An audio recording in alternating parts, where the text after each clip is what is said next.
They thought the Indian who tended the barn was nobody, just another quiet shadow sweeping hay and muck, just another brown-skinned man to ignore. But when a U.S. Army colonel addressed him as Sir, what unfolded that morning in Copper Ridge shattered every belief those men clung to about power, respect, and the man they'd spent months stepping on. Ayanna moved through the barn's shadows like smoke, the way he always did. Every morning for the past year, his weathered hands had spread hay with practiced rhythm across the wooden floor. The early light spilled through the gaps in the warped barn walls, catching the dust in midair and bathing everything in a golden haze. Horses shifted in their stalls, snorting softly. The smell of leather, sweat, and old wood hung heavy in the air. To anyone watching, Ayanna was invisible, just another hired hand, silent, forgotten. Copper Ridge made sure he stayed in that role, unseen and beneath notice. Then the barn doors creaked open, and the morning took a darker shape. Thaddeus Crane entered first, wearing a tailored coat and the smug swagger of a man who thought money meant authority. His boots clacked against the wooden planks like punctuation marks in a sentence he thought the world ought to read. Dutch Morrison and Samuel Pike trailed behind him, grinning with cruel anticipation. They weren't here for livestock. Ayanna didn't look up, but his shoulders tensed, a subtle tightening that went unnoticed by the three intruders. He knew that walk, that voice, that cruel brand of entertainment men like Thaddeus craved when they were bored or drunk on their own small power. Well, Thaddeus drawled, his voice oily with condescension. Look who's still here, boys. Our faithful barnkeeper. Dutch chuckled. Faithful, more like he's got nowhere else to go. What Indian's gonna hire another Indian, right? Ayanna's hands didn't falter. He kept spreading hay. He'd learned years ago that silence was safer than defiance.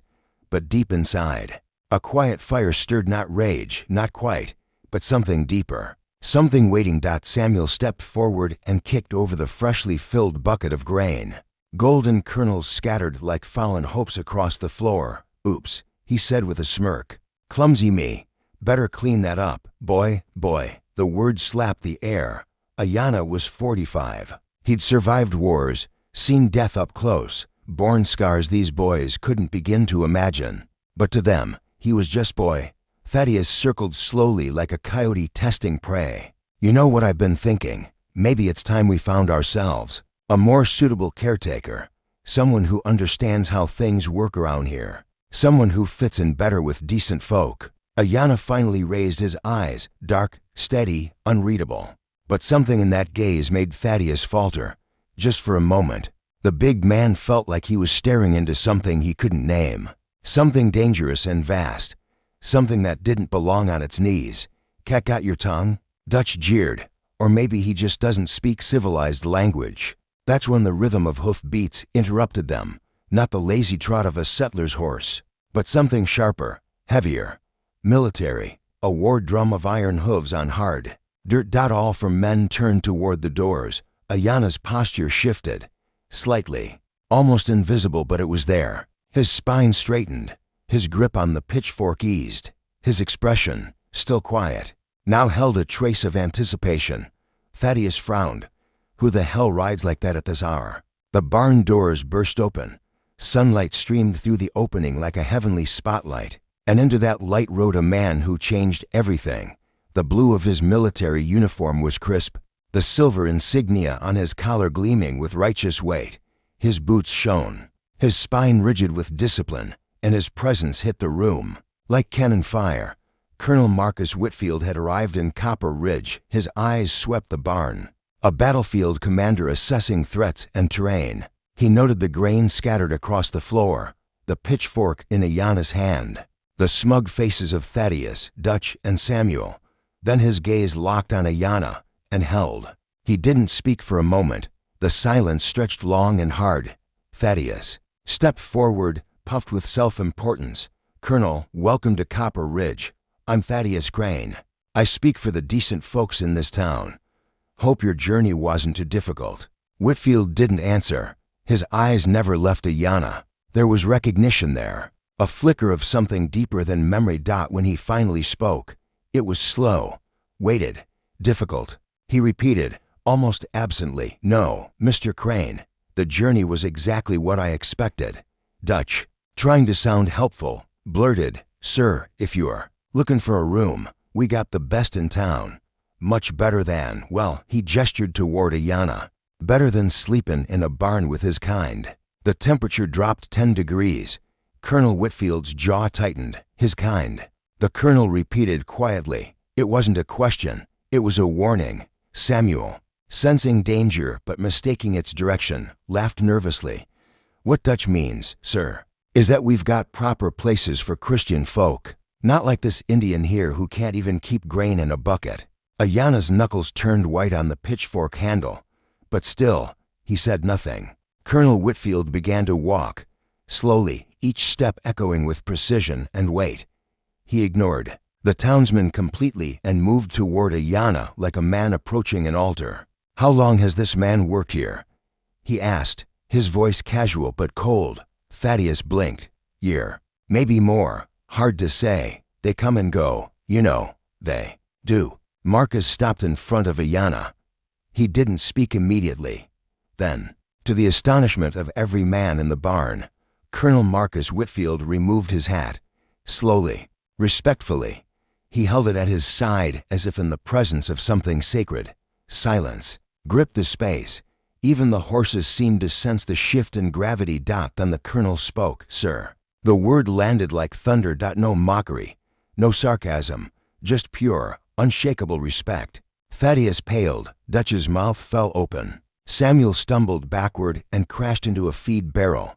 Ayana slowly stood tall, his pitchfork lowered, forgotten. He turned fully to face the colonel.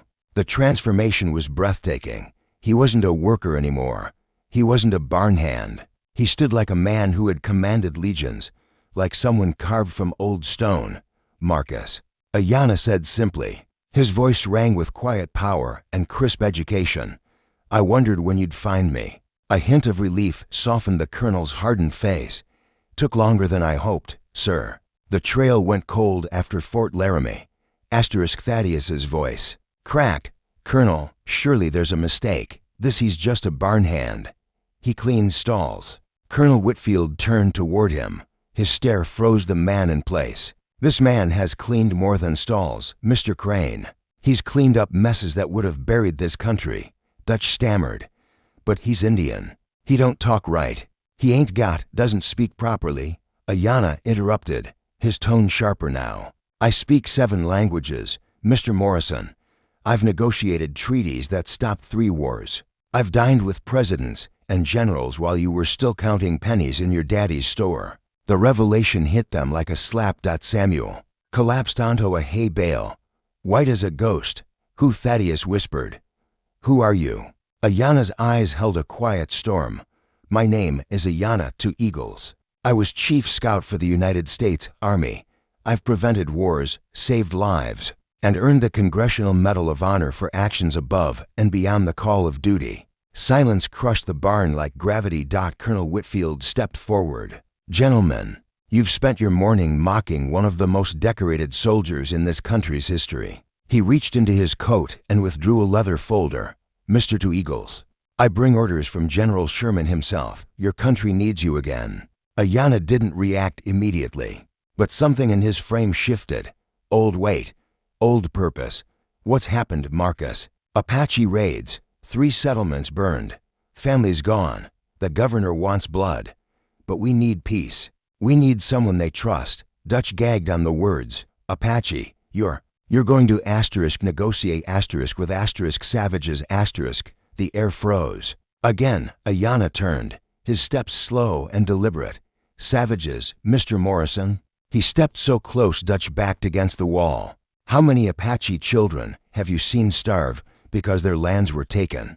How many mothers have you seen bury? Sons killed for defending what little they had left?" Samuel's voice trembled. "They kill innocents. They're monsters. So am I," Ayana said. And the truth behind those words hit like gunfire. "I've killed more men than you've met in your life, but only when killing was the last language left to speak." Colonel Whitfield intervened. "Sir, the mission." Ayana wasn't finished. He reached into his shirt and withdrew a silver medal. The blue ribbon shimmered in the dusty light. The Congressional Medal of Honor, this, Ayanna said, was awarded after I walked alone into an Apache camp, went 3 days without food or sleep, and convinced a war chief to spare 200 American soldiers. Thaddeus nearly fell over. You saved white soldiers? I saved American soldiers, Ayanna corrected. When I see a man bleeding, I don't see color. I see my country dying. The 3 men said nothing. They couldn't. Ayanna tucked the medal back into his shirt. Then he looked at them, and it wasn't anger in his eyes, it was disappointment. The kind of disappointment that cut deeper than hate. You want to know what savage really means? He asked. It's treating a man like dirt because you're too afraid to see the soul inside him. It's clinging to ignorance because truth might force you to grow. Thaddeus opened his mouth, then shut it. There was nothing left to say. Because some truths don't need to shout to break a man, they just need to be seen. What excuse could possibly justify the casual dehumanization of a man who had bled for the very flag that flew above their little town? The silence in the barn was thick, the weight of truth hanging like smoke. Colonel Whitfield checked his pocket watch, the sound of it snapping open cracking through the heavy stillness. Sir, we need to leave within the hour, he said, voice low but urgent. The Apache situation grows worse by the day. If you were Ayanna, what would you do?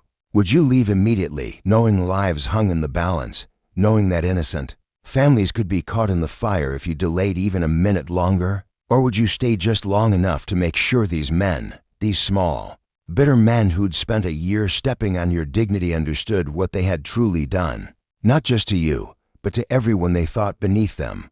Because what Ayanna decided in the next breath would decide whether justice came in the form of quiet education or through the hard, unforgiving edge of consequence.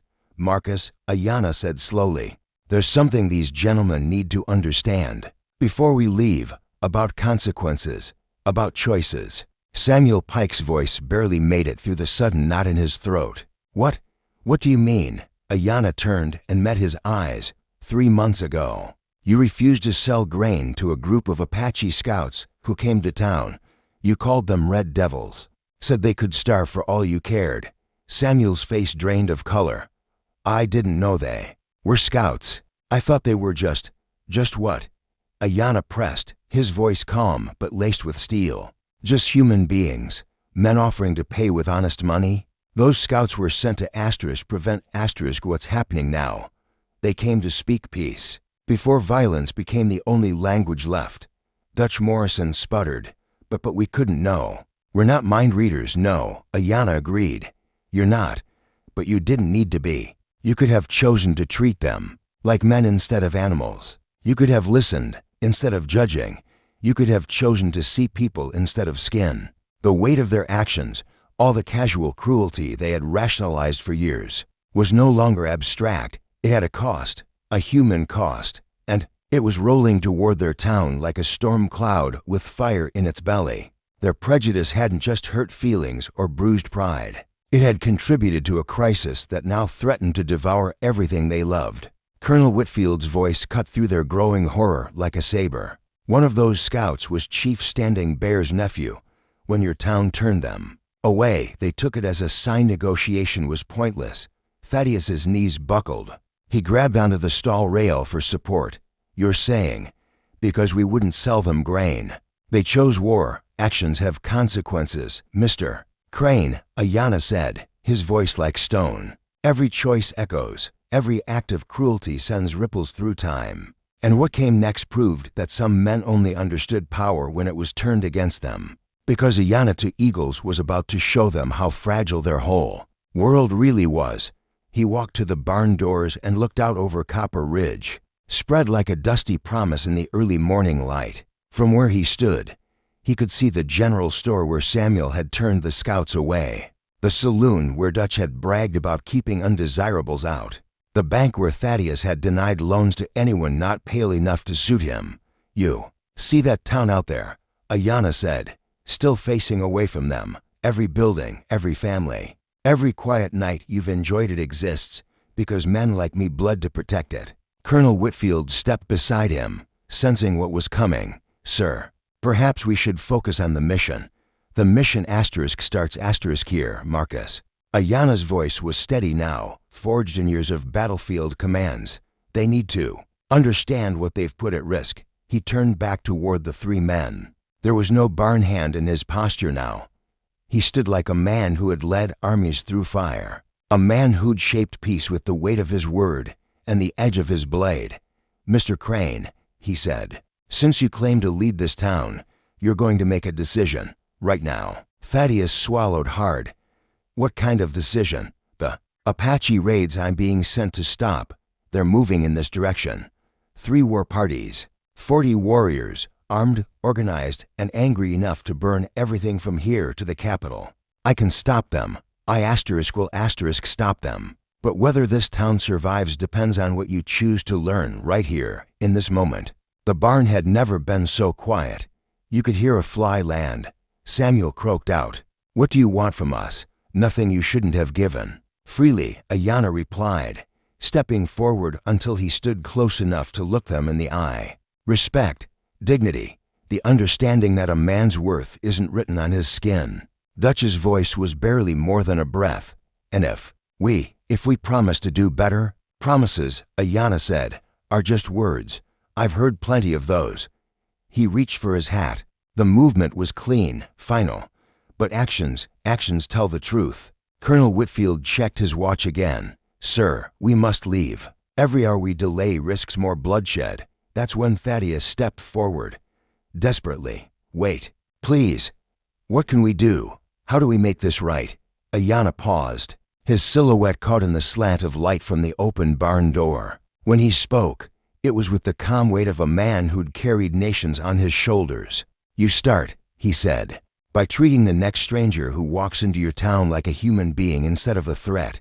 You choose to see people instead of prejudice. And you remember that the man you step on today might be the only one who can save you tomorrow." He placed the hat on his head with the kind of precise grace only soldiers possess. "As for making it right with me, you can't. But you can make sure it never happens again." What the men didn't know was that their reckoning was not over. Ayana turned back one last time. His voice softened now, tinged not with anger or even disappointment, but something that might have been mercy. "There's something else," he said. "Something you deserve to know before I leave." Thaddeus lifted his head, some desperate hope flickering behind his eyes. "What is it?" "The night you decided I wasn't fit to eat in your restaurant," Ayana began, "I had just returned from a mission. I'd spent 6 days tracking down the men who murdered a family outside Prescott. White family, husband, wife, 2 children." He said it plainly, with no desire to wound, only to reveal. "I brought their killers to justice. All of them." Thaddeus staggered backward like he'd been punched. You were protecting us. I wasn't protecting you." Ayana corrected gently. "I was protecting an idea. That families should be safe in their homes. That children should grow up without fear. That mothers shouldn't have to bar their doors at night." Dutch Morrison's face crumpled with realization. "God Almighty, what have we done?" "You've learned," Ayana said, "sometimes. That's all any of us can do." Colonel Whitfield stepped forward, nodding toward the horses waiting outside. "Sir, the team is ready. We need to reach Apache territory before Chief Standing Bear decides diplomacy has failed." Ayana nodded, and then surprised them all. He reached into his coat and drew a small leather pouch. From it, he pulled 3 silver coins. He walked to the wooden rail where he'd spread hay day after day and set them down carefully. "My wages," he said. "For the year I worked in your barn, I never collected them." Samuel stared at the coins like they were made of fire. We never paid you. We never even offered." "I know," Ayana said. There was no bitterness in his voice, only a quiet sadness. "But I earned them. Honest work deserves honest pay even when the employer forgets his obligations." The coins gleamed like judgment. "Keep the money," Thaddeus whispered, his throat tight. "Please. It's the least we can do. I don't want your money, Mr. Crane. I want you to remember this moment. I want you to understand that character isn't about color. It isn't about class. It's about what a man chooses to do when no one is watching. And when everything is at stake." Ayana 2 Eagles turned and walked out of the barn as the morning sun blazed higher above Copper Ridge. But he did not walk alone. Colonel Whitfield rode beside him, and together they disappeared into the rising heat of the horizon toward Apache territory, toward a mission that would decide the fate of hundreds.